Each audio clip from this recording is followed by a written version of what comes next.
Hello, welcome back. DJ Vic Vapor with you. And we're working with the sampler in Bitwig Studio, of course. And in this tutorial or this video, we're going to talk about zone parameters right here, these P1, P2, and P3. So I've got a multi-sample loaded here. Let me go ahead and put the screen up here this way. So I've got a variety of samples loaded in this sampler. And then I've got the arpeggiator and some different velocity settings here to allow these different sounds to be triggered. And I'll let you hear what that sounds like.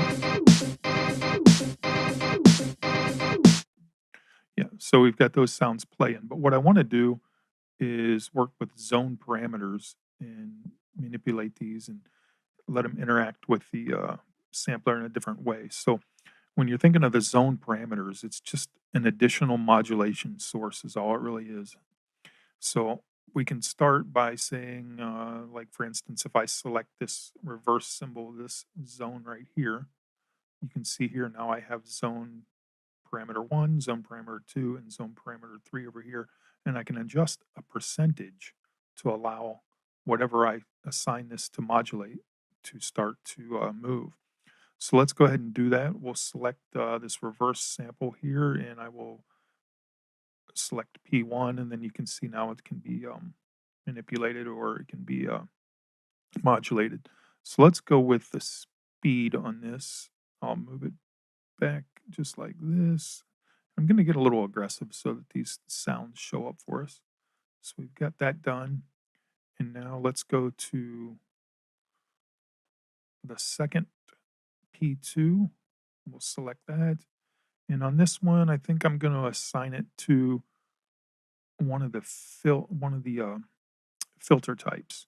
So you can see on the filter types we have 1, 2, 3, 4, 5, 6, 7, and 8 different choices.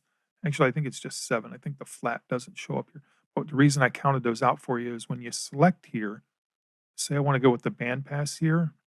When I select and drag up, I just want to watch the numbers until I get to 3, because that's the third filter type. You can go all the way up to 7, or you can go all the way down to -7.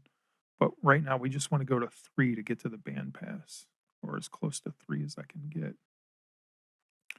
That should work right there. So now we've got the bandpass selected for the P2. Let's add a little resonance to that.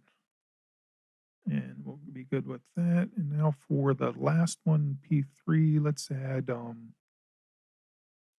let's see here. Let's manipulate the pitch a little bit. How about that? We can go a little bit of pitch here. So now we've got the 3 of those assigned, and if I hit play, nothing's happening. And the reason for that is what I was talking about earlier is now I can go to any of these little sample zones and I can adjust a percentage of 1, 2, or 3. So on, say, on 3 on that snare, what did we do on that? We did pitch. So let me adjust the percentage up a little bit on that. And say on this hit, we'll go with zone 1. We'll adjust the percentage up on that. On this one, we'll adjust percentage up on number 2. And now you guys kind of get the idea, but nothing's going to happen until you adjust the percentage. So now let's hear what happens now that we've made some adjustments.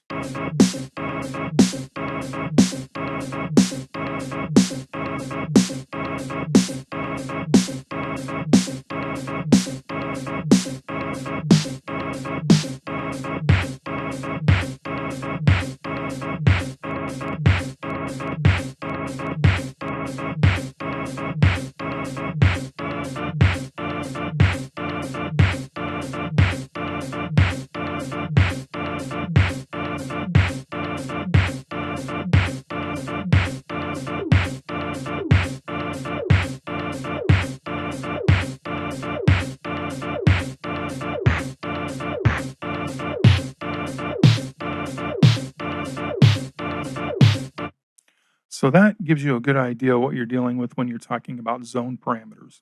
They're just additional modulation sources, and you can really start to see that interacting with it in a unique way and setting those up, and then adjusting the percentages over here is going to allow you to have those sounds triggered. So that is a quick and easy look at zone parameters within the Bitwig Studio Sampler.